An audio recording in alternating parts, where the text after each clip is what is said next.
واقعہ حضرت عمر بن عبدالعزیز رحمہ اللہ کی عدل و انصاف پر مبنی حکومت۔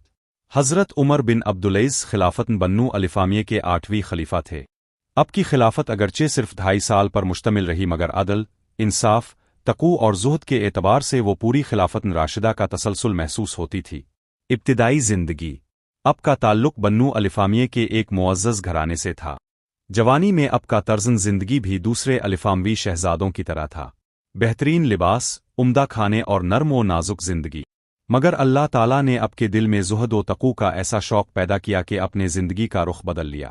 خلافت سنبھالنے کے بعد جب آپ کو خلافت ملی تو اپنے پہلی تقریر میں فرمایا، اے لوگو، خلافت میرے لیے عزت نہیں بلکہ ذمہ داری ہے۔ میں چاہتا ہوں کہ میرے بعد کوئی شخص یہ نہ کہے کہ عمر بن عبدالعزیز نے مسلمانوں کا حق ادا نہ کیا۔ اس کے بعد اپنے شاہانہ دربار ختم کیا، بیت المال کے دروازے عام لوگوں کے لیے کھول دیے اور اپنے ذاتی اخراجات تک بھی کم کر دیے۔ عدل و انصاف کی مثال۔ ایک بار اب کے بیٹے نے بیت المال سے خوشبو لگا لی۔ اپنے فوراً فرمایا، یہ خوشبو عوام کی امانت ہے، فوراً دھو ڈالو۔ بیٹے نے کہا، ابوا جان، یہ تو معمولی سی بات ہے۔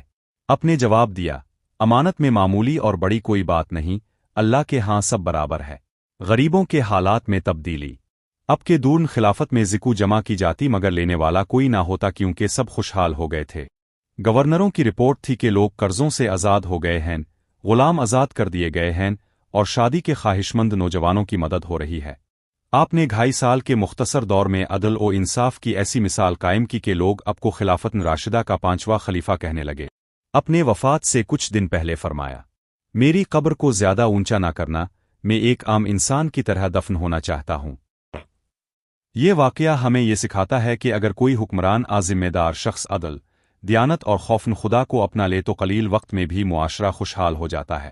طاقت اور منصب اصل میں امتحان ہیں، عزت و وقار نہیں۔